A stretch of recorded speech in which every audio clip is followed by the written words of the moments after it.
Good afternoon, everybody. My name is Len Lonzi. I'm the Managing Director of the Preccelerator program. We are an accelerator located here in Santa Monica, California on the Promenade. And we are a program of a full-service law firm located in Sherman Oaks, California, Stubbs, Alderton, and Marklees. Today, we are continuing our theme of storytelling and venture. And we have two experts on how to tell that story digitally and how to attract people to your story and to your product and what you're trying to do in your venture. I'll start with introducing Cliff Sarcona. He's the founder of the organization UpInc, and he has 22 years of experience of building websites, specializing in e-commerce and SEO. Joining him is Ty Bonilla. She is a digital marketing and communication specialist and a director of UpInc. And with those introductions, I'm going to turn it over to them. A couple of ground rules today. We have a small group, so if you want to ask a question, what I'd like you to do is put it in chat, and then I'll call on you to ask that question when we have an appropriate break. If everybody can work with that, that's great. Again, this is a recorded session. It will end up on our YouTube channel, the Preccelerator U channel, and it will be available probably within the next 4 days. So with that, I'll turn it over to Cliff and Ty. Welcome. Thank you very much, Len. Very happy to be here. First, I figured I'd just go a little intro about us, about UpInc, why we're here, and what we intend to teach here on this training. So UpInc is basically an e-commerce agency based here in Los Angeles. And what we do is help e-commerce brands increase visibility of their products, optimize their websites, and help them market and get the right branding and messaging behind their products so that the right people not only come through their doors, but then they also convert once they get to their website into a lead or sale. So it's what we specialize in, and it's kind of what we're going to touch on today. And I know that the story behind a brand is really, really important, but then once you get them through the door, how do you treat them on your website, and how do you entice them to take the action that you want them to take?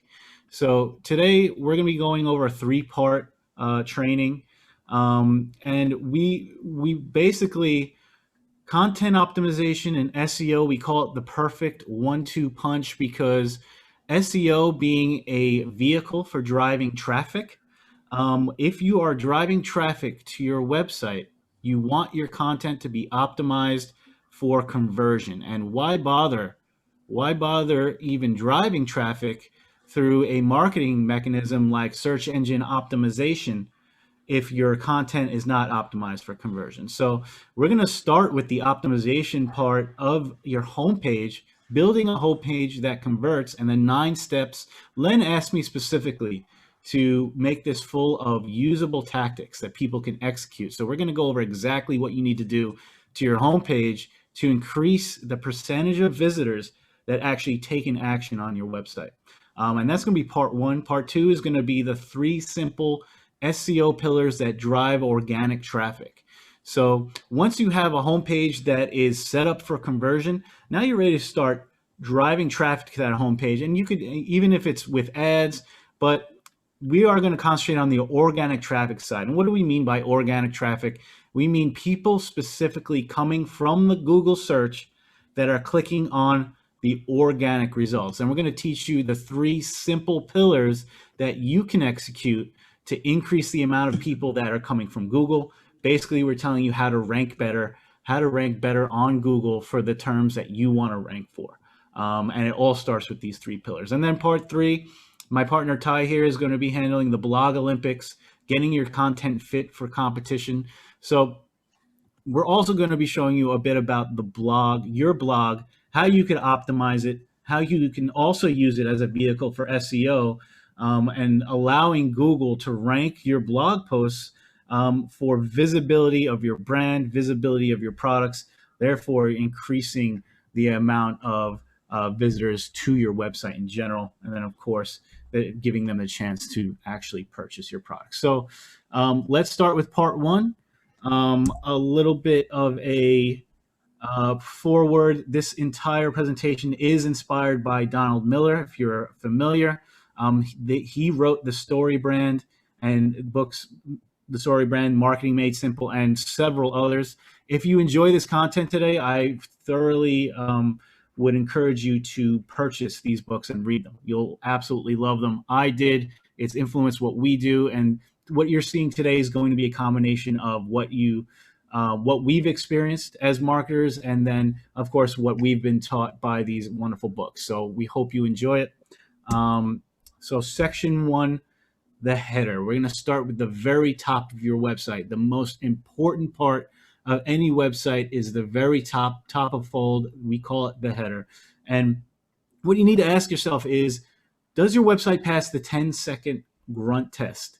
Meaning, can somebody within 10 seconds understand what you offer? How will it make their life better? And how do they buy it? And this is super important. There's been studies that have been released by Microsoft and others, is if you don't capture their attention within the first 10 seconds, they are more likely to leave within that time than the other 2 minutes that they might spend on your website. So make sure that this header, if nothing else, is near perfect, and you'll have a much higher chance of conversion. So what you want to do is write what you offer in the simplest and clearest way possible, clear, short, precise, and in layman's terms. A lot of marketers want to get cute in their language. They'll try to get, or even more technical and complicated, or they want to use jargon from their industry, and it's just confusing. So with each section that I'm showing you here, I'm going to show you an example of this using our own website. We practice what we preach, so why not? So we know that people read left to right, top to bottom. Your logo is going to be the first thing they look at. Then they're going to come across, usually your menu sits here, and you want to have a call to action always in the upper right corner.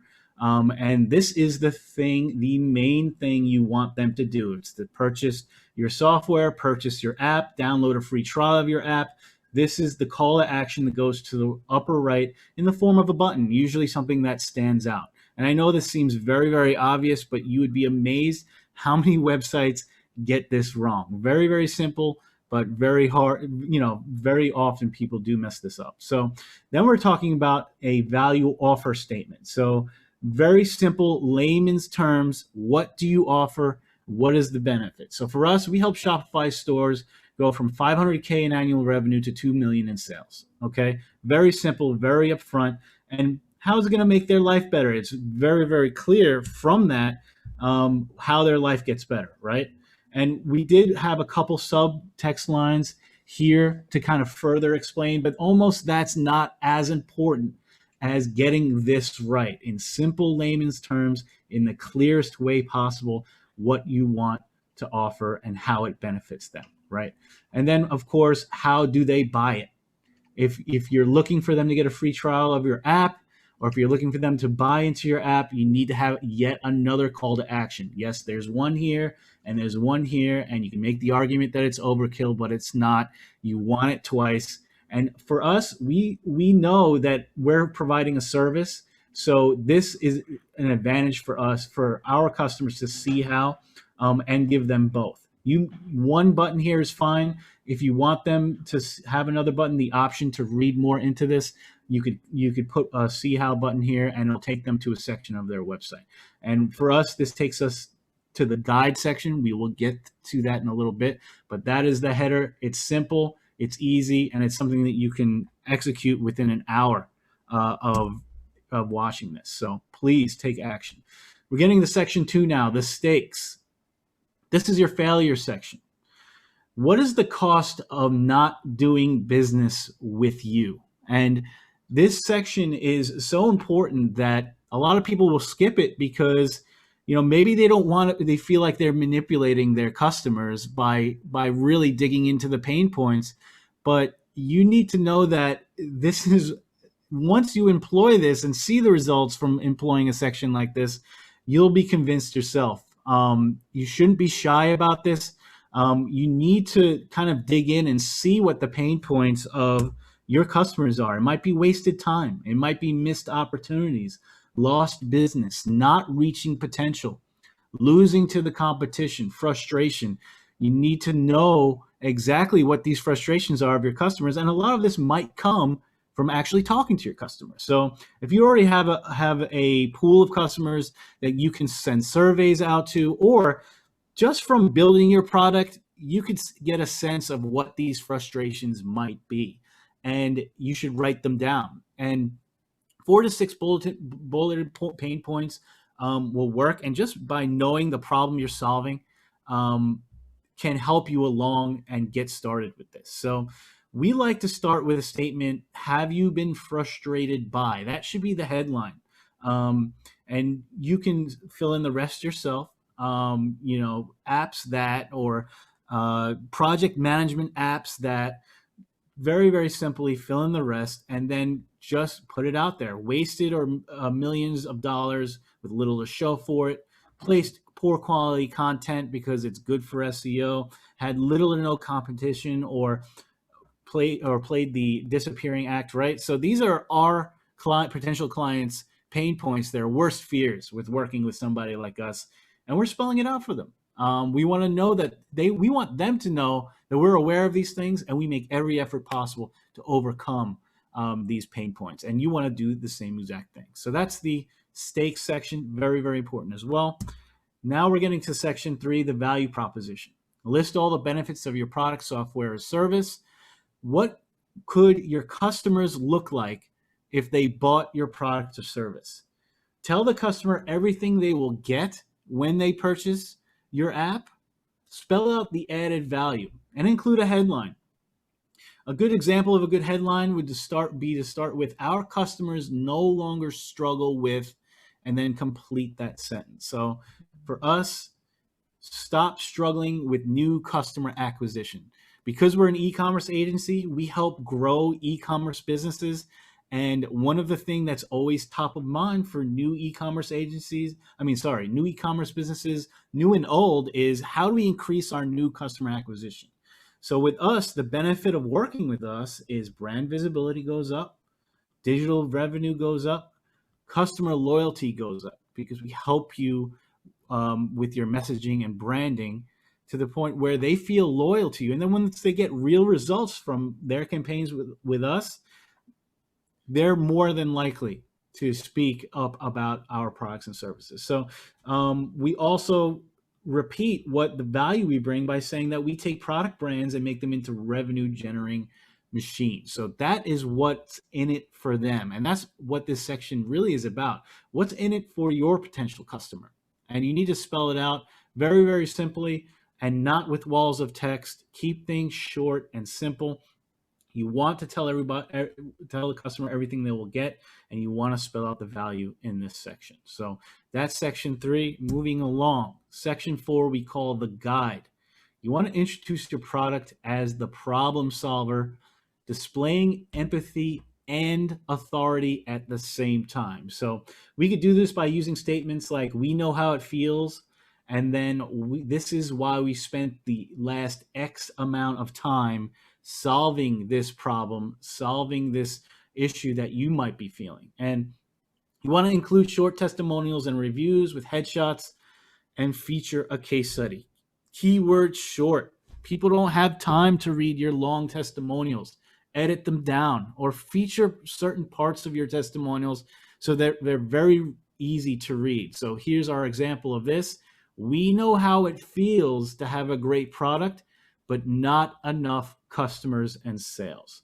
And that's why we've spent the last 20 years helping clients like you grow their sales through time-tested, effective marketing strategies. Okay, so very easy for you guys to just repeat this process, fill it in with your own content, and then show some of your product testimonials. And if you don't have product testimonials, reach out to your friends and family, send them your app, get some testimonials flowing in, and then feature them. For us, these are too long, but they're good to actually have the actual screenshots. It's always good to have the screenshots, and you can see that, you know, the customer photos are in there. But we feature the best sentence from each testimonial under each screenshot. And that's really important. You want people to pay attention to the best parts of these. They're not going to read all of this. They're not going to do it. It's better to show it for authority, but you want to repeat the 5 stars here like I have. And then, of course, pull out the best part. These are obviously not friends and family. These are actual clients. But if you're just starting out, you need to do what you have to do to get people through your door and get sales flowing, and just make sure that these testimonials are there. And then we follow it up by a case study. Okay, so how did your product, how did your app help your customers, and can you create a case study out of the experience that they went through? If you know that your app has helped a specific client of yours a lot, you've received emails from people saying, "Wow, your app really helped me." Reach out to them. Say, "I want to create a case study out of your experience." Maybe they'll even provide you with some numbers, some analytics. And at that point, you want to create a case study out of it. And by all means, you want to create several case studies. So why not feature one underneath this section, which basically is introducing yourself as the guide. You're displaying empathy in this section up top, and it doesn't take a lot to display this empathy. And then you're displaying authority by showing your testimonials and case studies. So that is section 4. Moving along, section 5, the plan. Now that you've expressed your empathy and authority, how are you going to get them from the unhappy state to the happy state? And for a product, you want to keep it simple. 3 steps max with short descriptions under each step. Keep it super simple. So if you have an app, it might be sign up, install the app, enjoy the benefit, whatever that benefit is of that app. That simple, right? So for us, it's a little more complicated because we provide a service. We have 4 steps, but still, for us to break our process down to 4 steps was very hard, but we still did it, and it's very easy to understand. So we came up with something called the Organic Traffic Framework, and this is basically our service kind of whittled down into 4 simple steps. And it's just, I couldn't stress enough how much you want to keep this simple. And I'm going to just tell you a quick anecdote about a product that really did this well. So Pop-Tarts. If you go buy a box of Pop-Tarts from the store and you look on the side of their box, there is a 3-step process for eating Pop-Tarts on the side of the box. And it's kind of funny, but they know the advantage of having this. And the 3 steps on the side of the box are: open the package of Pop-Tarts, toast your Pop-Tart, eat the Pop-Tart. This is literally word for word what is on the side of the box. And this is what you need to, this is as simple as it gets. And you don't need to overthink it. Sign up for the app, install the app, enjoy the app. Okay. And it seems so trivial, but you will get results from just having it and repeating this process. We are on section 6. Len, did you have a question for me? No, I was just agreeing with you because I remember reading that on a Pop-Tart box when many years ago when I bought my last box of Pop-Tarts. I thought it was hilarious then. Kind of making me hungry right now too, but yeah. Section 6, explanatory paragraph. So here is your opportunity to actually finally have long form content. And if you've planned on having a sales letter about your app, this is the section to do it. And this is also very important for SEO. So Google loves long form content. They always have. The more value you bring to your customers, to your traffic, the more they're going to reward you. And then, of course, it's an opportunity to have keyword placement in your content. So your long form sales letter goes here. It's going to be an impactful story. We're talking about stories. It's going to be your impactful story that overcomes objections that your potential customer might have. If you're doing a company story, you want to emphasize your why. Why did you build this app? What made you wake up one day and realize that this is the problem that you want to solve? If you're doing your customer story, actually take a customer experience and reinforce their before state of having this problem, and then reinforce their after state of basically becoming happy with the result. And that's basically what you want to do for this section. And I'll show you what we've done with this. So after the guide, we've come up with, so I'm going to refresh this because it basically finished here. But instead of having a long wall of text for our long form sales content, we created this little section that basically types out the entire sales letter to them. So they don't have to scroll. They can sit here and kind of enjoy and try to identify with the pain points we hit, the objections that we overcome. And if they're ready, they'll schedule analysis with us. So that's the way we did it here. By all means, borrow and steal this idea, and you'll see some results from it. So that is the explanatory paragraph. Moving on to the video. So the next section should be a video. Video is still king. People love watching videos. If nothing else, maybe they'll scan the rest of your website, and once they get to the video, they'll watch the video because they know they could just sit there, consume it very quickly, and be on their way and take the next action that they decide. So it is important that you have a video. If you do have a budget, this is where a great product commercial can go, no longer than 3 minutes. A demonstration video, an unboxing would all work really well for the video section of your website. If you're balling on a budget, you can easily speak to the camera just like I am now and reiterate everything we've gone over to this point in a 3-minute video. You could also simply read your explanatory paragraph from the previous section. If you have a long form sales letter, perfect opportunity, easy way to get to knock this video out is just to reiterate or actually read that video. Read that explanatory paragraph in the video. So don't need to overcomplicate this. You need to have a video, but it's important that you hook the user in the first 30 seconds.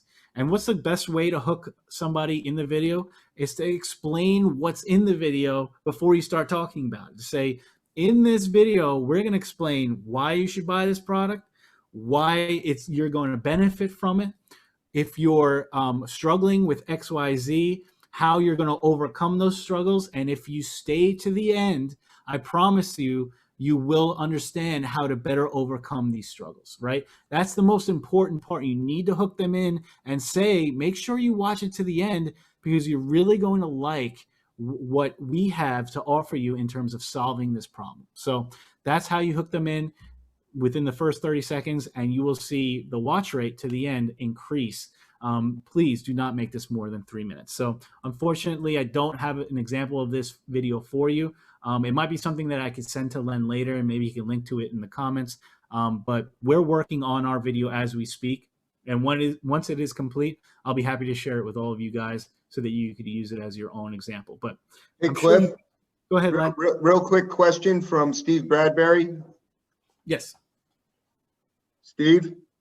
Oh, okay. You want me to go on camera to ask it? Well, you're on camera, so you might as well ask it. Oh, okay. Sorry. The question, Cliff, is what do you think of the software that do animated explainers? I mean, you see them promoted on Facebook for, $100 or something like that, where you can create your own animated explainers as a video. Some work better than others, I know, but in general, do you like those animated explainers, either with the hands or just the animations themselves?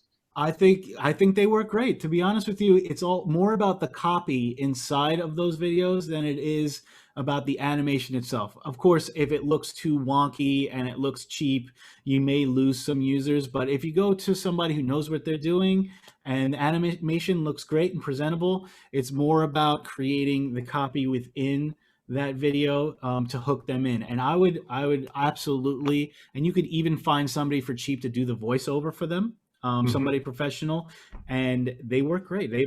We've done them, and ours have thousands of views, and I know they've worked to help us bring us more business. So definitely, especially if you're balling on a budget, it's a really good way to get yourself started on a video. And just so people on the here know, we have a Preccelerator company called Unomi that is a animation software, and he's done animated videos, including one, I think, John, didn't he do one for you early on when in one of your original pitch decks? We talked about it, but he didn't actually get around to it. Oh, okay. So it never happened. Okay. Very good. Sorry to interrupt. One more question and we can move on. Ryan, do you want to ask this? Sure. So I'm just wondering, so at this point, you're at part 7, essentially, in this kind of user journey through the website. At this point, with the video being placed here, do you see that there's more value in a video being informational, such as like a product walkthrough, or more promotional, fun, kind of not necessarily explaining the how or why of the product, but drawing in, excitement? I would say the second option, if you can. So at this point, if you have the budget to create a really great marketing video for your product, by all means, that is the way to go. But if you're just looking to get this video up and running while you're waiting for those funds, or maybe you're still producing it, a demonstration video, informational video about your software works great here. So really, the answer is depends. It depends, and I hate answering any question with that. But a demonstration video of your product or an informational video is only going to help. Even better, why not create a really catchy video that you see for some of these products online, if you can. So I hope that helps. No, totally. Thank you very much. Awesome. All right, 7 of 9. We're up to 8 of 9. Pricing. Now this next section, you're ready to tell the user about your pricing, and we're explaining these sections in order of what we recommend, but a lot of people will put this pricing part section a little higher in the journey, and I'm okay with that. I'm one who likes to be upfront about everything, and if you want to be upfront about your pricing, by all means, you should be, and you should not remove this section from your website. So a lot of companies will have a pricing section of their website, and they'll keep it there, and they won't put it on their homepage. I do not recommend leaving this off of your homepage. People like it when you're upfront about their pricing. And if you put it in the right section of your website, it's going to seem a lot less expensive to them and a lot less of a shock, especially if you're a little more expensive, if you actually place it on your homepage as opposed to making them go hunt it down. So you want to stick to 3 pricing options, especially if you're a software or an app, and you want to list your most popular option or popular products if you are a product. And this is a perfect opportunity to explain your free trials, free samples, any promotion that you currently have, and you should have a promotion, especially people love free things. So this section is perfect opportunity to explain your free trial of your app if you have one, but by all means, do not skip this and think that it's taken care of on your pricing page, and play with where you place it. If you have a really great sales letter, maybe you want to put it right underneath it. If you have a really great video, place it right under the video like I'm suggesting here. But if you have amazing testimonials and then you hit them with the pricing, guess what? That pricing is going to seem way cheaper for the value that they're getting. So play with where you place this section, the pricing section. I have an example here. Trello does this pretty well. You could have a 3-column setup here where the free column is first, the business class is second, or the second option is section, and then the more expensive option is third. People do tend to select the middle option always. They want the most value for the cheapest price, and you'll see that a lot of people will choose this, especially if they're ready to buy. Free option being on the left side is always a great option, especially if you actually provide a free trial for your app. So that is the pricing section. And then the last section is the junk drawer, everything else you wanted on your website. So let's say you watch this presentation, you're like, you know what, I'm going to overhaul my whole homepage. I'm going to follow this exactly. What you can do is move everything that you have on your current website underneath. And there's probably messaging in there that you want to get across. So there's no reason why you can't have that. People, if they're still interested in your product, they can continue scrolling and they can read this, can read the things that you originally wanted to display to them. And, what I would say is keep it tight, keep it short. If you've learned anything from this presentation, you want to make sure things are short and succinct. You may even want to re-edit parts of these sections, but you want a frequently asked questions section. People really respond to that. A company bio where you've kind of explained the people behind the process. People love seeing more about the people behind what you're offering. So I would definitely recommend that. You want a big call to action, and then a footer that kind of reiterates certain parts of why you're doing what you're doing. So for us, it was a big call to action. Show it to you here. Book a free analysis, and then some sales copy here. We'd love to work with your business if you can handle an influx of new orders, can communicate honestly and often, want an end-to-end digital marketing partner. Okay, so this is our big call to action that's enticing people to work with us. Yes, I want that. Yes, I want that, right? And then why not hit them with more authority? We have some badges here, some of what we call authority badges. If you won any awards or if you guys have any accreditations that you want to actually display here, and then why not more testimonials, right? The more, the better. But remember that authority without empathy is really not the way to go. You want to always display the empathy, especially in the guide section that I showed you. So, and then we have our email newsletter sign up, and then the footer. And the footer gives you an opportunity to kind of explain your why once again in a couple sentences. So why not? And give them an easy way to navigate your website in the footer, and that explains the rest of the homepage, what we call the junk drawer. But really, whatever you want it to be, just make sure it's valuable. Make sure it's what people want to learn about your company. They like seeing displays of people working with your product. They like seeing the people behind the products. They like seeing your story and your why. So why not emphasize that in the final section of your website? So those are the 9 sections. And now it's time to take action. So there are 9 sections, and it seems like a lot of work, but even if you start small and just say you do the first 3 sections, I would encourage you to do that. Even if you just improve your header, you will see results from that. So don't be scared by the amount of work this seems like.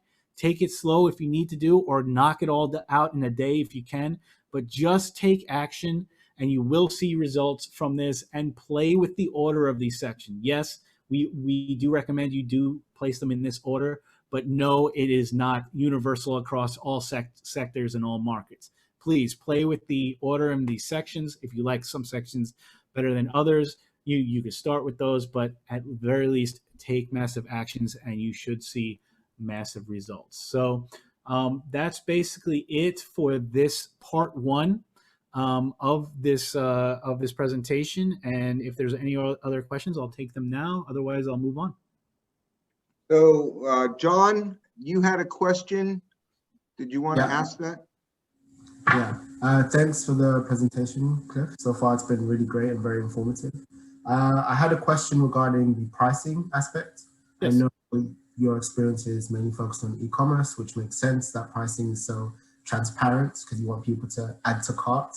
But for a B2B company, B2B SaaS, and furthermore in healthcare like myself, pricing isn't as typical, or the pricing transparency isn't as typical. And usually it's used as a tool to generate leads or get contact information or company information. So I'm curious on your thoughts about that. Yeah. So, I mean, you explained it perfectly. We are in the same boat as you, right? So you noticed that we do not have a pricing section and we don't have a pricing page. Probably something similar on the enterprise level or in a big market such as yours. Pricing tends to be custom built into the service, right? So for us, it's not about somebody making a purchase on the website. It's more about them coming in as a lead. So this section is left out, and it's okay to leave it out. And I'm glad you brought it up because I meant to bring this up and I didn't.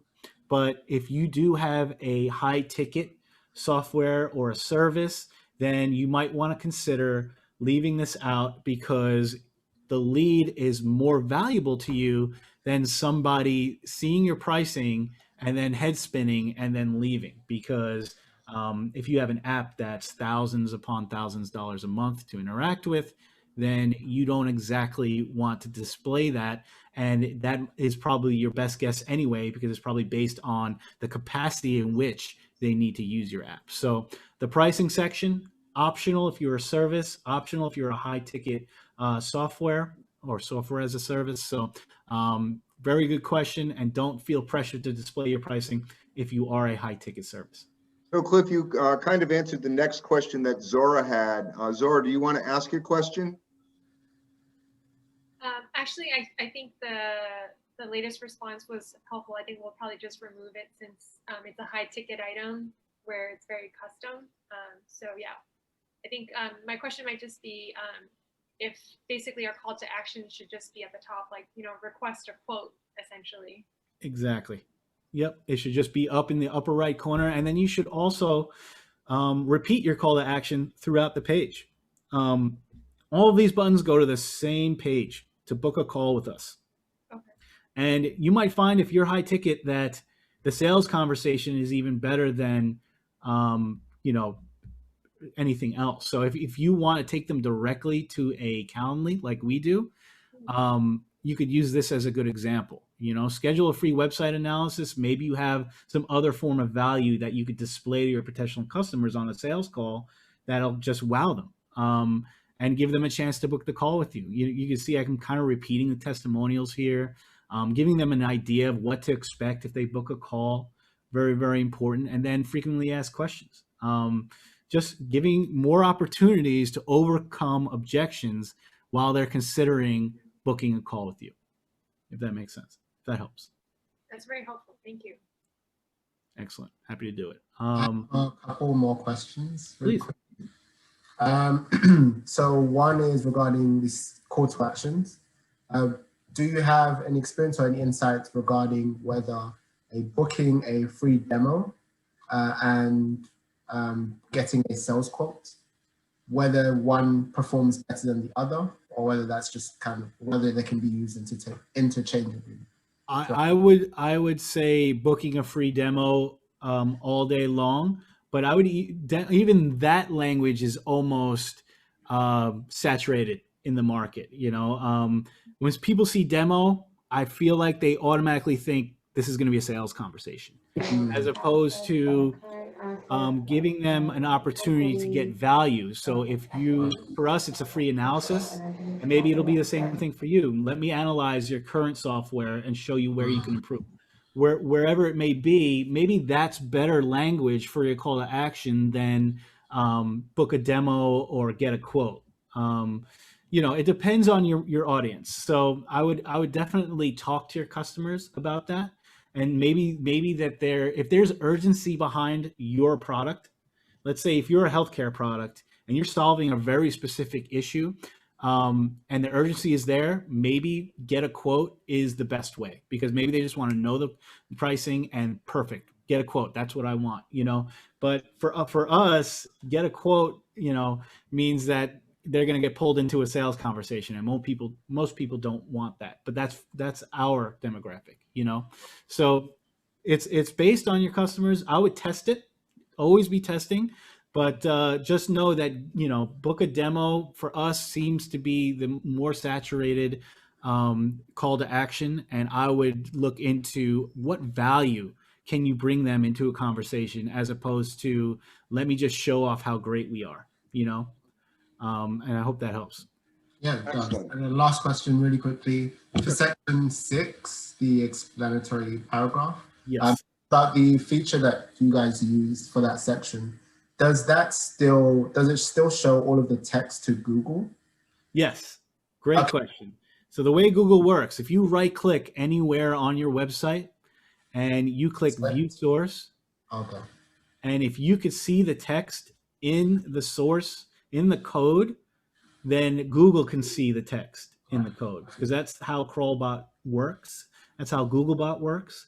So as long as you could right click and find it, they could find it, and you will get the SEO benefit. So once you install an app that does that, let's say you install a plugin on your website, just right click and make sure it's there. You can hit Control F and you know, find it in the code. You're good to go. Google could see it. You'll get the benefit. All right, super. Thank you for everybody's questions. I guess you can move on, Cliff. Excellent. All right, how are we doing on time? Okay. So part 2, the 3 simple pillars of SEO. Now you have a fully optimized website for conversion. You've built out the right messaging. You've hit the pain points. They're ready to purchase from you, but are they even at your website yet? let's drive traffic to the website that you just optimized and get people through the door.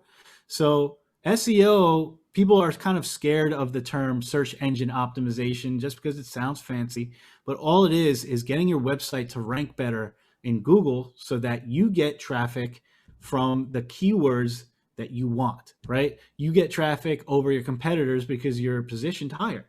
And how do you position yourself higher in the search engines?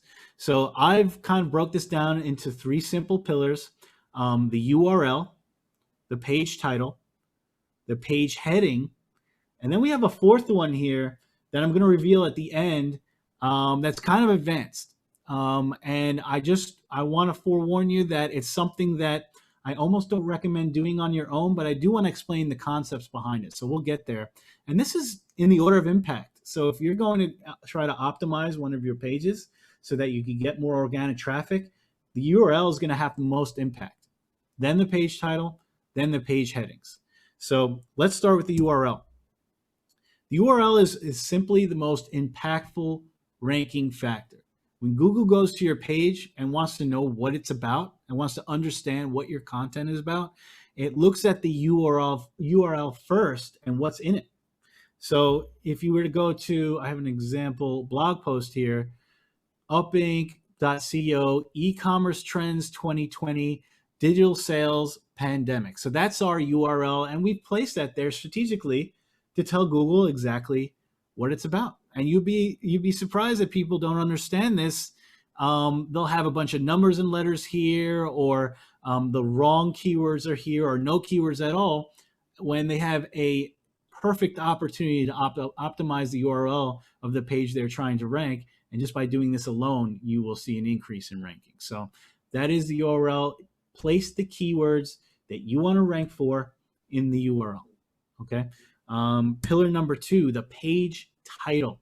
Okay, so the page title is defined as when you hover over the tab. You see where I went, kind of follow my mouse, hover over the tab, and that is the page title. And for us, it is e-commerce trends 2020. We're leading with the keyword that we want to rank for. E-commerce trends 2020 is at the beginning of our page title. And just to show you where that goes, if you are in WordPress, and we could show you in Shopify too if you want, if you're in WordPress, it's usually the beginning of the actual title of the page up at the top, but you can also install a plugin called Yoast, or we're using all-in-one SEO, and you can actually tweak this to your heart's desire, and you could place more than one keyword. If you want that page to rank for more than one keyword, place it in the title, but I want to encourage you to know that you are also optimizing this page title for clicks.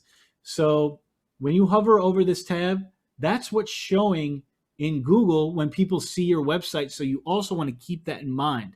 You want to have a clickable title. When people see that title in the Google results, you want to make sure that it's enticing enough to get them to click. So for us, if you were to go to Google here, I'm just going to go there real quick to show you what it looks like. It looks like this. It's the exact page title is what's showing in the Google search results. So, and it does cut off after a certain amount of characters. So you want to keep that in mind, that you're probably going to get 6-7 words to entice the user to click, but you also want to begin the title with your favorite keyword that you want the page to rank for, and that's the page title. Okay, so hopefully we're not getting too technical on you. I'm trying to keep this simple. We're going to go with the page headings next, and it is the 3rd and most important page factor. Page titles should always be optimized for SEO and for clicks. I'm sorry, this is from the previous slide, so ignore what I just said. Your headings should be optimized for SEO. We're coming over back to the blog. Let me just hit the back button here. Okay, so subheadings, really important for SEO. You notice I mentioned the word e-commerce here. E-commerce trends mentioned again here. 2020 e-commerce mentioned again here. You see a trend here? So your subheadings are super important for ranking in Google. and you want to find different ways of saying the main keyword. Let's say your main keyword is e-commerce trends 2020. Find new ways of saying that in your subheadings. So in WordPress, you could see that there's drop-down menu here where you could select headings. Heading 1, 2, 3, 4, 5, 6, otherwise known as H1 through H6, otherwise known as heading tags. Just want to select the text you want to make into a heading, pull the drop-down, and select your heading. You want to usually use H2 through H6 when doing this. H1 is reserved for your blog title or page title that goes here. So if you were to look at this, this is your H1 or heading 1. Here's your heading 2. And then you could use subheadings H3, H4, H5, and so on. Just by selecting the text and then clicking on one of these, it becomes your subheading. So you want to fully optimize your subheadings as best as possible. Use what we call long-term or synonyms of your main keyword and repeat that down the page as much as you can. But also, a little bit of a warning. Don't overdo this. Don't keyword stuff. Don't look spammy. Please, by all means. I mean, the amount of SEO companies that do this, but even the companies themselves will say, great, I could do this. And then they become very, very over enthusiastic about stuffing keywords in all their subheadings.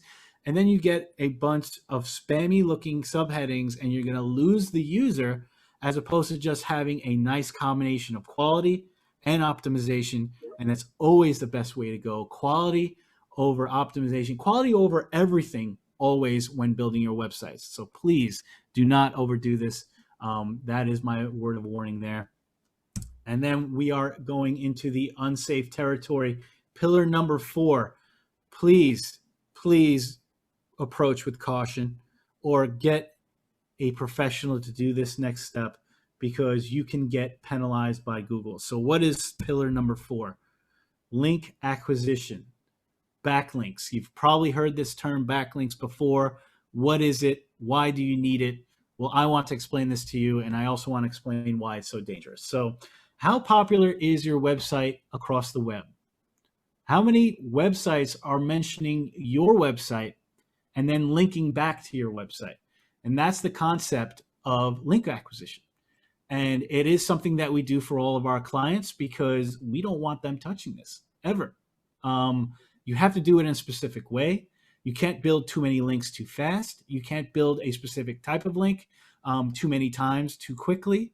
And you can't have the wrong anchor texts in those links. So there's a lot of technical expertise that goes behind this.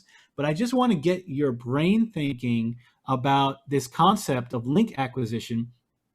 If you go out there and maybe you have friends in the space, maybe you have colleagues that you could say, hey, can I write a blog for you?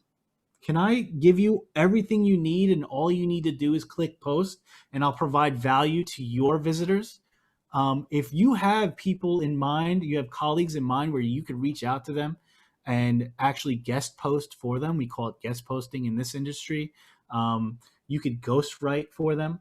They'll probably say yes because it's a free opportunity to provide their users value. But don't overdo this. You know, if you do 100 of these in a day, Google's going to penalize you. If you do it in a very spammy way where you link to your website 40 times within the same article, or if you link with them, the linking text is your exact keyword 100 times across an article, you'll get penalized. So please, I would leave this to the professionals 100%. It's something we do for our clients. We actually do organic outreach where we'll message different websites in the market and we'll say, we'd love to write for your blog. And sometimes most of the time these days, we have to offer them money to do it. If we pay you X dollars, will you allow us to provide more value to your customers? And most of the time the answer is yes. And the one thing we ask for is one link back to the website using branded anchor text, using a branded link text saying our brand is UpInc. We'll use UpInc as the branded text, the link that's going back to our website. So avoid spam penalties, hire a link building professional to do this, please, because Google obviously is very, very aware of every link you build and it counts against your spam score. And if that spam score goes over a certain threshold, you will not rank in Google. You will not be indexed by Google. Googlebot will not even visit your website, and it's very difficult. You'll have to hire somebody like me to recover that penalty and basically ask Google, tell Google we've cleaned up the situation, please reconsider us. So that is my word of warning, but I did want to get this concept across so that you can start thinking about the possible opportunities you might have to write for somebody else and get that backlink. So that's it for my presentation. I'm absolutely open for questions. I hope you enjoyed it. Great job, Cliff. There is a question that Ellie asked. Ellie, why don't you go ahead and ask it? Yeah, first of all, this was an amazing presentation. Thank you for doing it. Very valuable. You didn't address CCPA or ADA compliance issues, and I know that those are always at the kind of in the background when it comes to website development. And it's probably a subject for a much longer discussion than a Q&A. But are there any like quick hits you want to throw in about those two issues? Sure. So yes, compliance, ADA compliance, my God, is becoming a really important thing that people need to be aware of. We've had clients that have already been sued over it. You need to be compliant with people or for people that have disabilities and trouble seeing and reading your website. And there are tools out there that you can use to actually show how compliant your website is. And yes, you're right. It is a complete another training. So if you want, maybe at the end, I can get some links for more information, and Len can maybe pass those on to you. But yes, you can actually plug your website into specific tools, and they will show you how compliant you are. And then you can go through the nightmare of actually making the changes to your website, because it is very specific down to how the colors of your website, the font size, the alt tags of your images, super important. And you need to be aware of this, because if there's a lot of lawyers out there that are representing disabled clients that are just looking to get you in court, get you in trouble, get you to settle. And it will involve spending thousands of dollars to get your website compliant. So yes, pay attention to it, start reading about it, and I'll get Len some links after this training for you to look at. Thank you. But by the way, if you don't mind my making a suggestion. Yes. I noticed that a couple times in your presentation and even the first page of your website, actually, if you want to bring it up, I could show you exactly what I'm talking about. The where you have, we help take Shopify stores from 500K to 2 million in sales.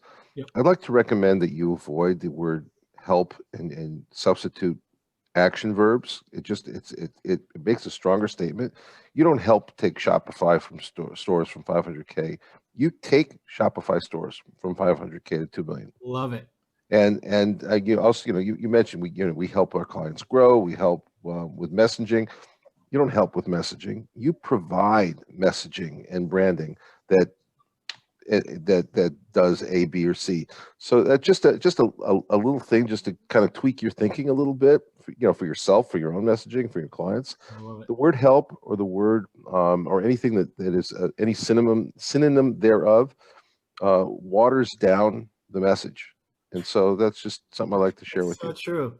I'm getting value out of this too. I love it. So what I wanted to do is just take these two words out completely and just say, take your Shopify store. Because I don't want it to be us at all. Why should it be about us? They're the hero, not us. So why not take your Shopify store? And I've had this debate with these. Yeah, that would be good too. I've had this I like that for a long time. So I appreciate that feedback, because now I'm going to take it back to my partners and I'm going to say, see, I got this feedback today. We're changing it. It's not about us, and it's not about helping. I do think it waters it down. We're not helping people get there. We get them there. God damn it. Exactly. I love it. That's by the way, that's a lesson for everybody in this room. We all in one way or another, are salespeople for what we do, what we provide, what we sell. We all put on our salespeople hat, and when you use help or any synonym thereof, you water down your message. I mean, I could tell you, I help clients get financial models that help them get funding, or I can say I make financial models that help them get funding. It's more powerful, and so just Truly. I'll shut up now. No, but thank you for your time. This was great and very, very informative. I have one quick question. Sorry, Cliff. That's why we're here. Basically, we have different stakeholders as a company. Some stakeholders are patients who use our app and our solution. Other stakeholders are providers. Others are payers who may pay for the solution. So a quick question I had is whether, and I've seen this done a couple of times on a few websites, whether it would be a good idea to tailor the entire homepage or the entire, because we have customer pages and landing page, yep, audiences.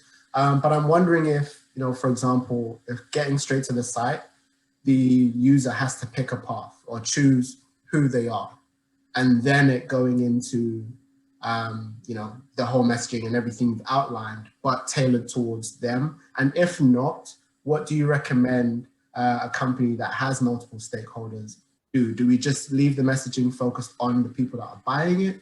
Or do we try to interweave the people that are buying it with also the people that get the benefits? So, the patient benefits, as well as the provider benefits and the payer benefits. It's a great question. And, I could say what my gut feeling is, but what I want to say is always be testing. I love the idea of kind of creating a split path for them and having a very simple landing page saying, are you A or are you A, and then they click on either button. You're already getting them engaged and clicking. That's my gut feeling. However, if you have Google Analytics installed and you have a screen recording software installed, a lot of them out there, you can track the results of that and you'll know within a week. I would highly recommend testing it, because in my marketing brain is firing on all cylinders right now, just saying, if I were to come to that site and I'm already getting called out of who I am, I already feel at home, right? So I want to click one of those two right away and say, yeah, that's me. Why? What, you have something for me already? Like in my mind. So you're already providing value by taking them on that path. I would say go with it and see how it goes and measure the results. And do we need advertising dollars to test? Yes, always. Yeah, I thought so. Unless you already have significant traffic to your site that you can not quite significant enough, but yeah, you want a significant data set whenever you're trying to run these tests. So Google traffic, Facebook traffic, Instagram, whatever you want to use, find those keywords that you want to show for, and then see how it performs. Great. Thank you, Cliff. Do we have time for Ty to do her Olympic blogging? We have a half hour. Do you need a full half hour to do it, Ty? I can. We can go to 1:30, and that's up to the people on the call. If you're up for listening for another 25 minutes, we can keep going. I can push through it, but I can also just send you the slide deck, because there's a lot of information that I'm covering in the slide deck itself, that people can still get the information and links to tools and kind of understand the process as well. It might be difficult for me to cut it a little bit short. So okay. I know you guys have a hard stop at 1:30. That's why I'm asking. I mean, Ty, I say you just go for it and go at speed. That would be my suggestion, but it's totally up to you. The last thing I want to mention, if anyone else has additional questions, they can email me. I'd be happy to help. So don't hesitate. But Ty, what do you think? Do you want to? Okay, try? I can try, and if it's just too fast, I'm happy to answer also any questions, or if you have clarifying questions or, whatever you need, I'm happy to answer. You can always follow up with me via email. But I'm happy to kind of push through it. Why don't you go for it? Okay. So let me just share my screen. I wanted to see that. That's why. So for selfish reasons, I see you. Okay. So I'm kind of piggybacking on some of the things that Cliff has talked about. Most specifically, I think what I'm piggybacking on the most is pillar 3. So Cliff demonstrated a piece of content, right, where he walked you through kind of behind the scenes where you could see a blog post and looking at headings and looking at the way that you're using and maximizing your keywords, but of course not too much. So I'm going to kind of address that. So taking a step back before, like what Cliff showed you in pillar 3, how do you even get to that point? How do you even have a piece of content that you then optimize? So I'm going to walk you through the ways that you can get your content fit for competition, because content, I'm sure you've all heard, is the most important thing, right? Even everything that Cliff covered on the homepage, that's all content, right? So what I'm going to be talking about specifically is blog content. So I can see you, but you can also put in the chat, how many people are actually currently blogging about their service or their software? Ish, kind of. Yeah, okay. So suffice to say, this is an important thing. If you're not doing it, it's definitely something that you want to do, particularly if you want your website to rank and if you want your content to rank. So on that note, why does your content need to be fit for competition?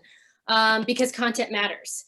Having optimized content, having great content taps into these 4 very important buckets, but it also taps into a lot of other things.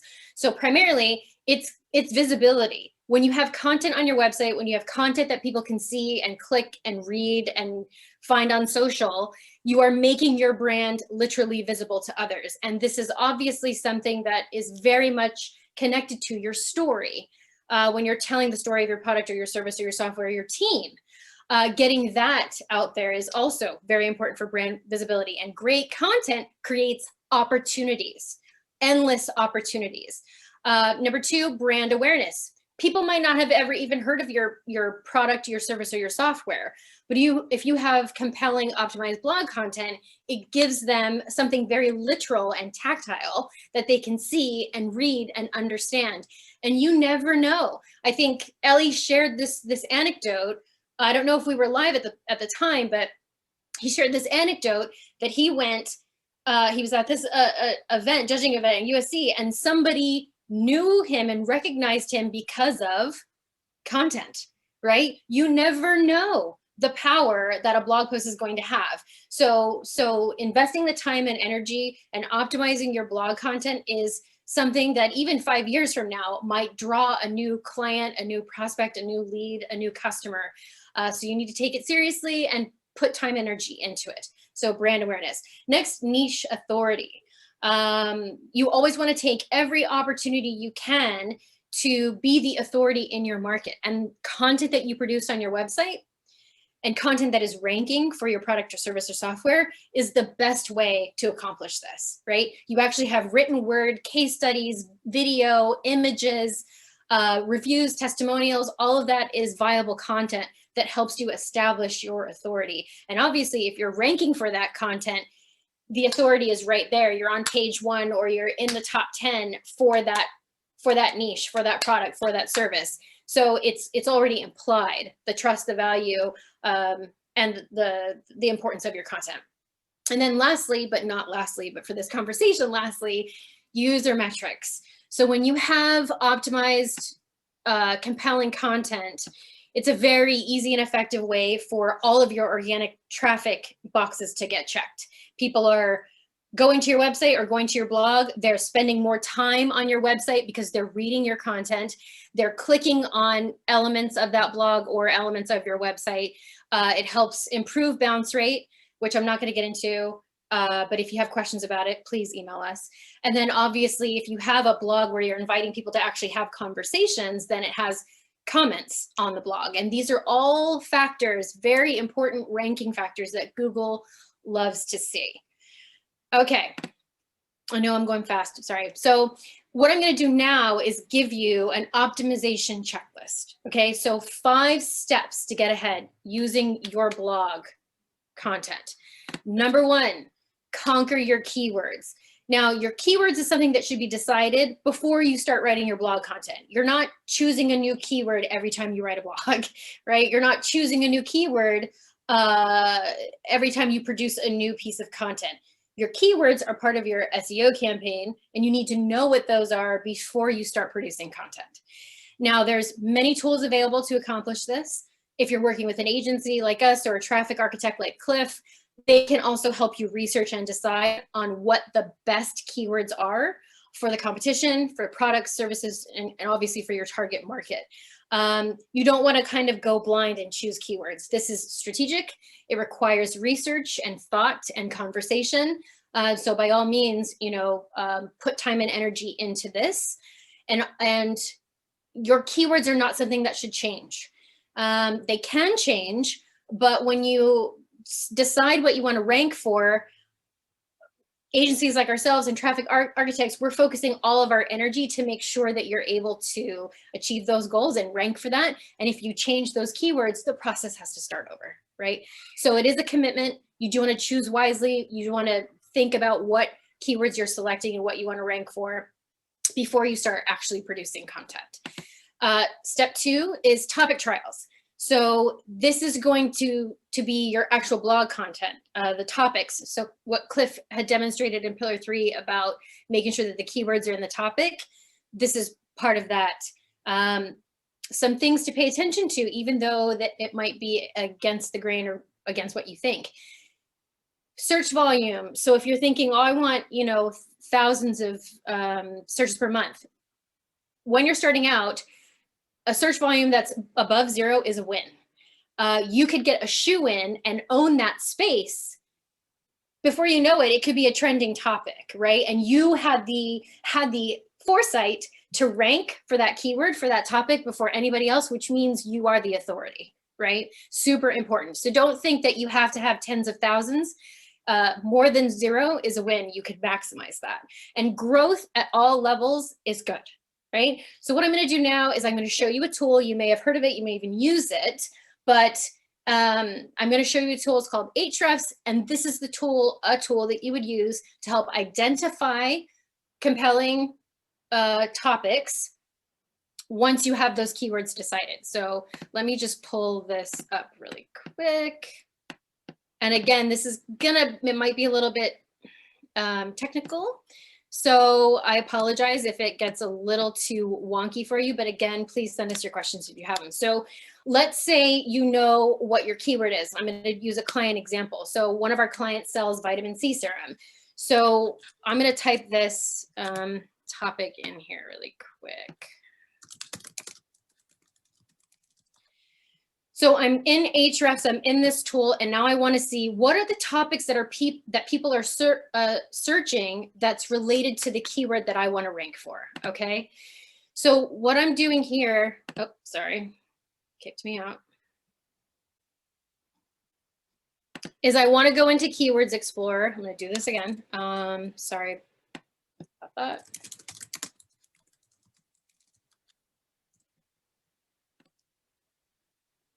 So what Ahrefs is going to show you is a whole lot of information. But what we're going to focus on is questions that we can derive blog topics from. So I'm going to go to questions, and what I'm going to see here is the motherlode of questions, but basically topics, blog topics.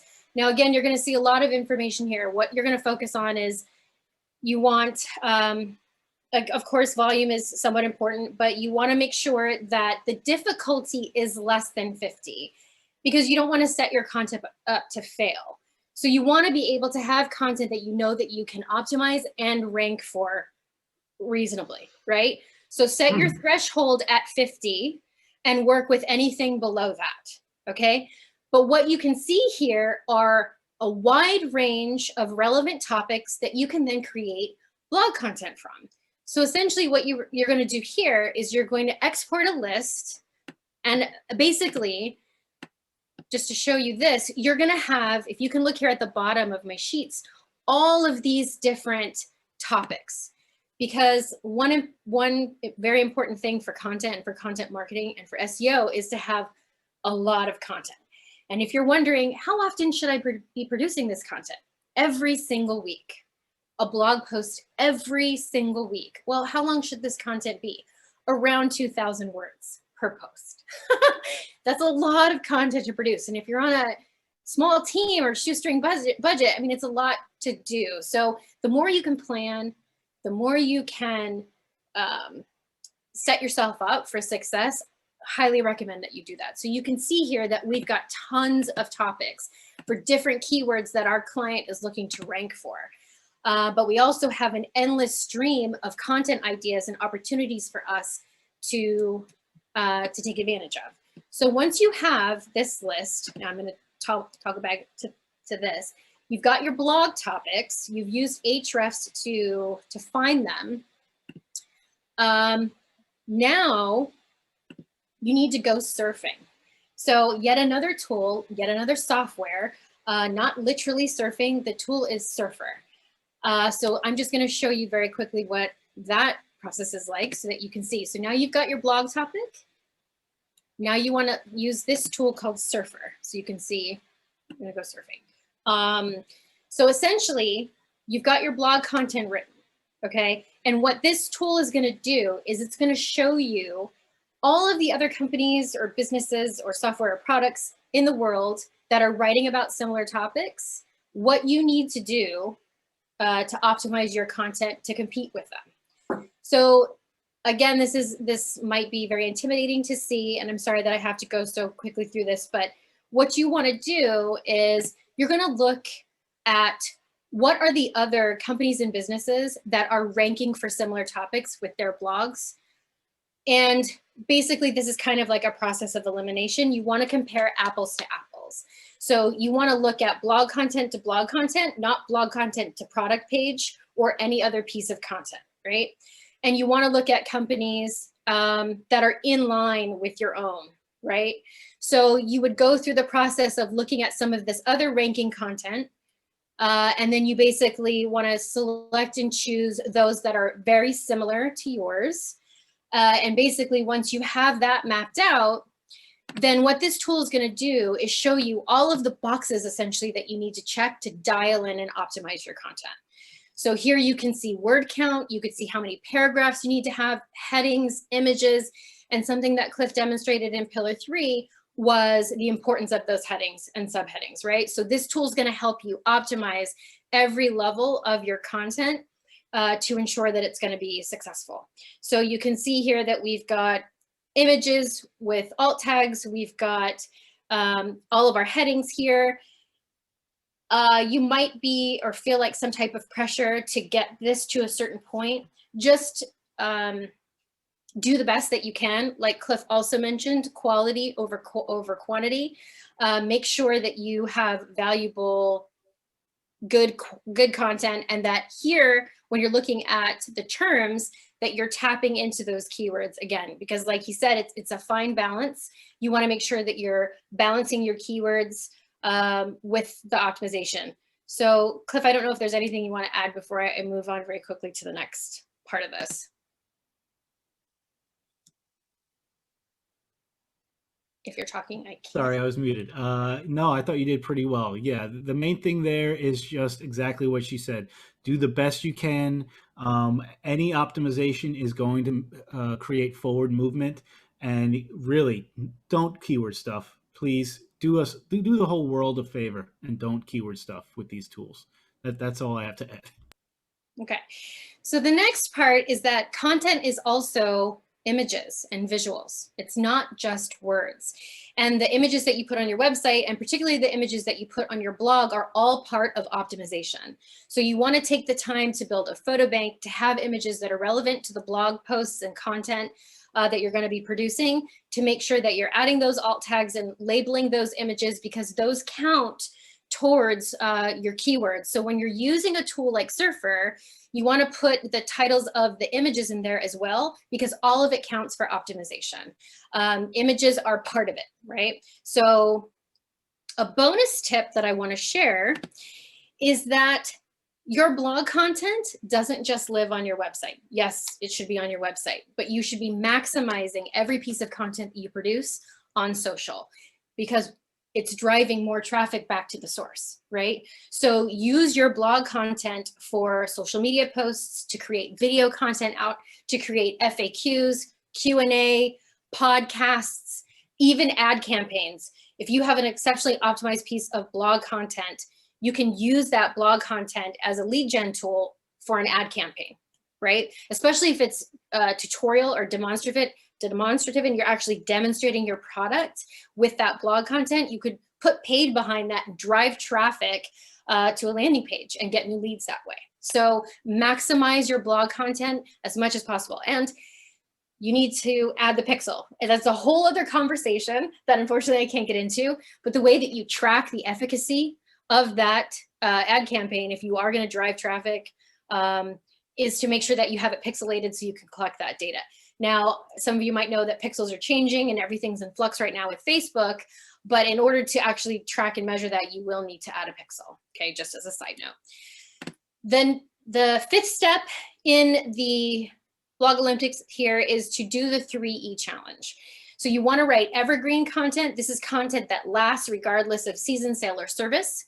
You want to write engaging content, that compelling click driving type of headline that people are going to want to read, and make sure that you're maximizing that engaging content at every opportunity that you have.